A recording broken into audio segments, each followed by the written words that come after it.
Hi ನನ್ನ ಪ್ರೀತಿಯ ವೀಕ್ಷಕರಿಗೆಲ್ಲರಿಗೂ ಕೂಡ ಪ್ರೀತಿಯ ನಮಸ್ಕಾರಗಳು. ಹಾಗೆ ನನ್ನ ಈ ಒಂದು ಚಾನಲ್ಗೆ ನಿಮಗೆಲ್ಲರಿಗೂ ಕೂಡ ಹೃತ್ಪೂರ್ವಕವಾದ ಸ್ವಾಗತ. ಇವತ್ತು ನಾನು ತೆಂಗಿನ ಹಾಲು, ಹಸಿಮೆಣಸಿನಕಾಯಿ, ಕೊತ್ತಂಬರಿ ಸೊಪ್ಪು, ಹಾಗೆ ಶುಂಠಿ, ಬೆಳ್ಳುಳ್ಳಿ, ಟೊಮೆಟೊ ಎಲ್ಲ ಹಾಕಿ ಒಂದು ಸಿಗಡಿಯ ಹಸಿ ಗ್ರೇವಿ ಮಾಡಿದ್ದೇನೆ. ಬಾಯಲ್ಲಿ ನೀರೂರಿಸುವಂತಹ ಸಿಗಡಿ ಗ್ರೇವಿ. ಇದು ತುಂಬ ಸುಲಭವಾಗಿ ಮಾಡುವ ವಿಧಾನವನ್ನು ಕೂಡ ನಿಮಗೆ ನಾನು ಇವತ್ತು ಹೇಳಿಕೊಡ್ತೇನೆ.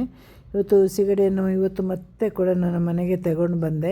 ನಾನು ಹಿಂದೆಯೇ ಇದರ ತಲೆಯದೊಂದು ಪಕೋಡ ತೋರಿಸಿದ್ದೇನೆ. ಈಗ ಸಿಗಡಿಯನ್ನು ಏನು ಮಾಡಿದ್ದೇನೆ ಅಂತ ನಾನು ಹೇಳ್ತೇನೆ ಅಂತ ಹೇಳಿದ್ದೇನಲ್ಲ, ಅದನ್ನೇ ಇವಾಗ ನಿಮಗೆಲ್ರಿಗೂ ನಾನು ತೋರಿಸಲಿಕ್ಕೆ ಹೊರಟಿರೋದು. ಮೊದಲು ಸಿಗಡಿದೆಲ್ಲ ತಲೆಯೆಲ್ಲ ಕಟ್ ಮಾಡಿ ಸಪ್ರೇಟ್ ಮಾಡಿದ ಮೇಲೆ ಅದರ ಮೇಲಿನ ಸಿಪ್ಪೆ ತೆಗಿಬೇಕು. ಅದಕ್ಕಿಂತ ಮೊದಲು ಬೇಕಂದರೆ ಮಾತ್ರ ಒಂದು 10 ನಿಮಿಷ ನೀರಲ್ಲಿ ಇಡಿ, ಯಾಕಂದರೆ ಇಲ್ಲಾಂದರೆ ಜಾರುತ್ತೆ ಅದು ಒಂದೊಂದು ಸಲ. ಆಮೇಲೆ ಪಟ ಅಂತ ಬೇಗ ಸಿಗಡಿ ಸಿಪ್ಪೆ ತೆಗೀರಿ. ನಾನು ಈ ಹಿಂದಿನ ವೀಡಿಯೋದಲ್ಲಿ ಹೇಳಿದಾಗೆ ಸಿಗಡಿಯ ಗಲೀಜು ಬಂದು ಅದರ ಬೆನ್ನ ಹಿಂದೆ ನಿಲ್ಲೋದು. ಹಾಗಾಗಿ ಅದನ್ನೆಲ್ಲ ಚೆನ್ನಾಗಿ ಬೆನ್ನೆಲ್ಲ ಕ್ಲೀನ್ ಮಾಡಿ ಆಮೇಲೆ ಎಲ್ಲ ಆದಮೇಲೆ 2-3 ಸಲ ತೊಳೆದ್ರೆ ಸಾಕು. ಮೊದಲು ಅದರ ಸಿಪ್ಪೆ ತೆಗೆದು ಅದರ ಬೆನ್ನಿನ ಇದಲ್ವ ಪೂರ್ತಿಯಾಗಿ ತೆಗಿಬೇಕು. ಅದು ಹೊಟ್ಟೆ ನೋವು ಬರುತ್ತೆ. ನಾನು ಅದನ್ನು ತುಂಬ ವೀಡಿಯೋದಲ್ಲಿ ಹೇಳಿದ್ದೇನೆ. ತುಂಬ ಸಲ ಸಿಗಡಿ ಬೇರೆ ಬೇರೆ ರೀತಿಯಲ್ಲಿ ಮಾಡಿ ತೋರಿಸುವಾಗೆಲ್ಲ ಹೇಳಿದ್ದೇನೆ. ಹೆಚ್ಚಾಗಿ ನಾನು ಕಟ್ ಮಾಡಲಿಕ್ಕೆ ಮನೆಗೆ ತಗೊಂಡು ಬರೋದು ಕೂಡ ಇದನ್ನು ತೋರಿಸಲಿಕ್ಕೆ. ಯಾಕಂದರೆ ಹೆಚ್ಚಿನವ್ರಿಗೆ ಗೊತ್ತಿಲ್ಲ, ಮೀನು ಅಪರೂಪಕ್ಕೆ ತಿನ್ನುವರಿಗೆ ಸಿಗಡಿ ಬೆನ್ನೆಯಿಂದ ಗಲೀಜಿದೆ ಅಂತ ಗೊತ್ತಿಲ್ಲ. ಅದು ಖಂಡಿತವಾಗಿ ತೆಗಿಲೇಬೇಕು. ಅದು ಹೊಟ್ಟೆ ನೋವು ಬರೋದಂತೂ ಗ್ಯಾರಂಟಿ. ಈಗ ನನಗೆ ಸಿಗಡಿ ಅಂತೂ ತೊಳೆದಿದ್ದಾಯಿತು. ಇವತ್ತಿನ ಸಿಗಡಿ ಇದು ದೊಡ್ಡ ಸಿಗಡಿ, ಹಾಗಾಗಿ ಸಿಕ್ಕಿರೋದು ಕಮ್ಮಿ. ವೆಯ್ಟ್ ಜಾಸ್ತಿ ಅಲ್ವ ಈ ಸಿಗಡಿಗೆ. ಹಾಗೆ ಈಗ ಅದಕ್ಕೆ ಏನೆಲ್ಲ ಮಸಾಲೆಯನ್ನು ಇವತ್ತು ಹಾಕಿ ನಾನು ಈ ಒಂದು ಗ್ರೀನ್ ಗ್ರೇವಿ ಮಾಡೋದಂತ ನಿಮಗೆ ನಾನು ಹೇಳಿಕೊಡ್ತೇನೆ. ನಾನಿಲ್ಲಿ ಒಂದು ದೊಡ್ಡ ಹಿಡಿ ಕೊತ್ತಂಬರಿ ಸೊಪ್ಪು, ಆಮೇಲೆ ಒಂದು ಖಾರ ಮೀಡಿಯಮ್ ಆಗಿರುವ 6 ಹಸಿಮೆಣಸಿನಕಾಯಿ, ಸ್ವಲ್ಪ ಕರಿಬೇವು ಸೊಪ್ಪು, ಹಾಗೆ ಒಂದು 3-4 ಶುಂಠಿ ಪೀಸು, ಒಂದು ಬೆಳ್ಳುಳ್ಳಿ ಗಡ್ಡೆದು ಒಂದು ಅರ್ಧ ಭಾಗ ಸುಲಿದಿಟ್ಟಿದ್ದೇನೆ, ಆಮೇಲೆ 1-2 ಬ್ಯಾಡಗಿ ಮೆಣಸು. ಇದನ್ನೆಲ್ಲ ಉರಿಬೇಕು ಅಂತ ಏನಿಲ್ಲ. ಆಮೇಲೆ ಹುಣಸೆ ಹಣ್ಣು ಸ್ವಲ್ಪ, ಧನಿಯಾ ಪುಡಿ, ಆಮೇಲೆ ಜೀರಿಗೆ ಪುಡಿ ಎಲ್ಲ ಚೂರು ಹಾಕಿದರೆ ಸಾಕು. ಕಾಳು ಮೆಣಸಿನ ಪುಡಿ ಎಲ್ಲ ಒಂದು 2-3 ಪಿಂಚಷ್ಟು ಹಾಕಿದರೆ ಸಾಕು. ಇಲ್ಲಿ 1/4 ಸ್ಪೂನು 2-3 ಪಿಂಚ್ ಒಂದೇ ರೀತಿ ಅಲ್ವಾ. ಹಾಗೆ ಜೀರಾ ಪುಡಿ, ಗರಂ ಮಸಾಲೆ, ಪೆಪ್ಪರ್ ಪುಡಿ, ಆಮೇಲೆ ಅರಿಶಿನ ಇಷ್ಟನ್ನೆಲ್ಲ ಹಾಕಿ ಇವಾಗ ಇದನ್ನೊಂದು ಪೇಸ್ಟ್ ಮಾಡಿಕೊಂಡು ಬನ್ನಿ. ಈಗ ಸಿಗಡಿದೆಲ್ಲ ತೊಳೆದಿಟ್ಟಿದ್ದೆಲ್ಲ ಐತಲ್ವ, ಅದನ್ನು ಪೇಸ್ಟ್ ಮಾಡಿಕೊಂಡು ನೈಸ್ ಪೇಸ್ಟ್ ಮಾಡ್ಕೊಂಡು ಬನ್ನಿ. ನೋಡಿ, ಅದೇ ಒಂದು ಪೇಸ್ಟೇ ನೋಡಲಿಕ್ಕೆ ಎಷ್ಟು ಚೆನ್ನಾಗಿದೆ ಅಲ್ವ. ಇನ್ನು ಸಿಗಡಿಗೆ ಹೇಗೆ ಮಾಡಿದರೂ ಸಿಗಡಿ ಟೇಸ್ಟೇ. ಅದನ್ನು ಇನ್ನಷ್ಟು ಟೇಸ್ಟ್ ಮಾಡೋದು ಹೇಗೆ ಅಂತ ನಾನು ನಿಮಗೆ ಹೇಳಿಕೊಡ್ತೇನೆ. ಇಲ್ಲಿ ನಾನು ಒಂದು ಸಣ್ಣ ತೆಂಗಿನಕಾಯಿ ಅರ್ಧ ಭಾಗದ ಹಾಲು ತಗೊಂಡಿದ್ದೇನೆ. ಇವಾಗ ಟೊಮೆಟೊ, ಕ್ಯಾಪ್ಸಿಕಮ್, ಒಂದು ದೊಡ್ಡ ಈರುಳ್ಳಿ ಮತ್ತು 1-2-3 ಹಸಿಮೆಣಸಿನಕಾಯಿಯನ್ನು ಕಟ್ ಮಾಡಿದ್ದೇನೆ. ಇಲ್ಲಿ 1-1.5 ಸ್ಪೂನ್ ಎಣ್ಣೆ ಕಡಾಯಿ ಬಿಸಿ ಮಾಡಿ ಹಾಕಿ, ಹಾಗೆ ಎಣ್ಣೆ ಕೂಡ ಬಿಸಿ ಆಗಲಿ.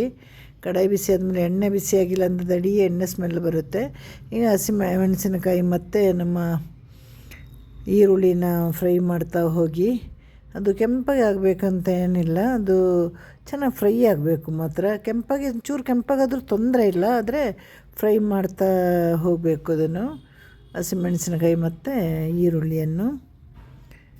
ಹೀಗೆ ಟೊಮೆಟೊ ಹಾಕಿ ಒಂದು ಇಡೀ ಟೊಮೆಟೊವನ್ನು ಕೂಡ ಸೇರಿಸಿದ್ದೇನೆ. ಇದನ್ನು ಕೂಡ ನಾವು ಫ್ರೈ ಮಾಡಬೇಕು.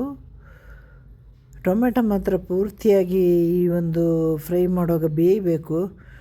ಈ ಟೊಮೆಟೊ ಎಲ್ಲ ನೋಡಿ, ಅದೆಲ್ಲ ಬೆಂದಿಲ್ಲ ಅಥವಾ ಫ್ರೈ ಆಗಿಲ್ಲ, ಒಂದು ಹಸಿ ವಾಸನೆ ಇರುತ್ತಲ್ವ, ಅದು ನಮ್ಮ ಎಲ್ಲ ಅಡಿಗೆ ಜೊತೆ ಹಾಗೇ ಇರುತ್ತೆ, ಅದು ಚೆನ್ನಾಗಿರೋದಿಲ್ಲ.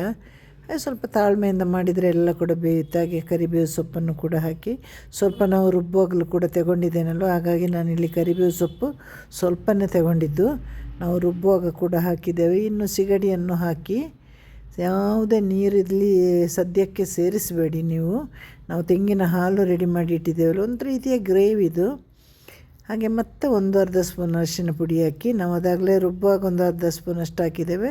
ಇಲ್ಲಿ 1/2 ಸ್ಪೂನ್ ಅರಿಶಿನ ಪುಡಿ ಹಾಕಿ, ಹಾಗೆ ಉಪ್ಪನ್ನು ಕೂಡ ಸೇರಿಸಿ. ಉಪ್ಪು ಜಾಸ್ತಿ ಹಾಕಲಿಕ್ಕೆ ಹೋಗಬೇಡಿ. ಸಿಗಡಿಯಲ್ಲಿ ಒಂದು ಸ್ವಲ್ಪ ಉಪ್ಪಿನ ಅಂಶ ಒಂಚೂರು ಇದೆ, ಆದರೆ ಮತ್ತೆ ನೋಡಿಬೇಕಂದ್ರೆ ಹಾಕಿ.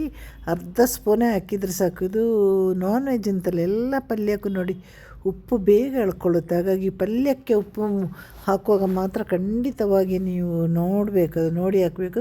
ಅಕಸ್ಮಾತ್ ಉಪ್ಪು ಜಾಸ್ತಿ ಆಯಿತು ಅಂದರೆ 2-3 ವೈಟ್ ಪೇಪರ್ ಹಾಕಿ ಅದನ್ನು ತೆಗಿಬೋದು ನಮಗೆ. ಈಗ ನೋಡಿ ನಾನು ಗ್ರೇವಿನ ಹಾಕಿದೆ, ಗ್ರೇವಿನ ಎಲ್ಲ ಹಾಕಿ 1-2-3 ನಿಮಿಷ ಹಾಗೆ ಫ್ರೈ ಮಾಡ್ತಾ ಹೋಗಿ. ಬರೀ ಇದೇ ಗ್ರೇವಿಯಲ್ಲೇ ಇದು ಚೆನ್ನಾಗಿರುತ್ತೆ. ಮತ್ತು ತೆಂಗಿನ ಹಾಲು ಹಾಕೋದು ನಾವು, ಇದು ಸ್ವಲ್ಪ ಹಸಿಮೆಣಸಿನಕಾಯಿ ಮತ್ತು ಖಾರ ಎಲ್ಲ ಜಾಸ್ತಿ ಆಗಬಾರ್ದು ಅಂತ. ಮತ್ತು ತೆಂಗಿನ ಹಾಲಿಗೆ ಒಂದು ವಿಶೇಷವಾದ ಟೇಸ್ಟ್ ಇರುತ್ತಲ್ವ. ಈಗ ನಮ್ಮ ಕೊತ್ತಂಬರಿ ಸೊಪ್ಪು ಜೊತೆ ಇದು ಒಂದು ಅರ್ಧ ಬೆಂದಾಯಿತು. ಇವಾಗ ಅರ್ಧ ಬೆಂದ ಮೇಲೆ ತೆಂಗಿನ ಹಾಲನ್ನು ಹಾಕಿ, ಇದು ಫಸ್ಟ್ ಹಾಲು ಮಾತ್ರ ನಾನು ತಗೊಂಡಿದ್ದು. ಸೆಕೆಂಡ್ ಹಾಲೆಲ್ಲ ತೆಗಿಲಿಕ್ಕೆ ಹೋದರೆ ಇದು ಸಾರು ತೆಳು ಸಾರಾಗಿಬಿಡುತ್ತೆ. ಈಗ ಇನ್ನು 50% ಈ ತೆಂಗಿನ ಹಾಲಿನ ಗ್ರೇವಿ ಜೊತೆ ಬೇಯಬೇಕು.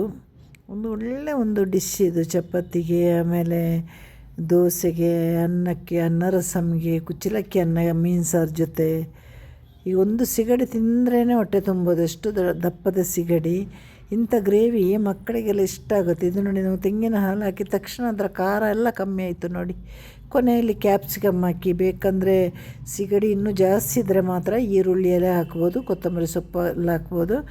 ನಾವು ಈಗ 1 ಕಿಲೋ ಸಿಗಡಿಗೆ ಇದನ್ನೆಲ್ಲ ಹಾಕಿದಾಗ ಅದು ಕ್ವಾಂಟಿಟಿ ಬಹಳ ಜಾಸ್ತಿ ಆಗುತ್ತೆ, ಸಿಗಡಿನ ಹುಡುಕಬೇಕಾಗುತ್ತೆ. ಹಾಗಾಗಿ ಎಷ್ಟು ಹಾಕಬೇಕು, 2 ಕಿಲೋ ಸಿಗಡಿ ತಂದು ಸ್ವಲ್ಪ ಈರುಳ್ಳಿ ಎಲೆ, ಕೊತ್ತಂಬರಿ ಸೊಪ್ಪು ಎಲ್ಲವನ್ನು ಹಾಕಿ. ಈಗ ನಮ್ಮ ಸಿಗಡಿ ಗ್ರೇವಿ ರೆಡಿಯಾಗಿದೆ. ಸೂಪರಾಗಿರುವ ಸಿಗಡಿ ಗ್ರೇವಿ ನೋಡಿ, ಎಷ್ಟು ಚೆಂದ ಇದೆ ಅಲ್ವಾ. ಎಲ್ಲರೂ ಮನೇಲಿ ಹೀಗೆ ಮಾಡಿ ನೋಡಿ. ಪ್ರೀತಿ ಇದ್ದರೆ ಕಮೆಂಟ್ ಮಾಡಿ. ಎಲ್ರಿಗೂ ಟಾಟಾ ಬಾಯ್, ಸಿ ಟೇಕ್ ಕೇರ್.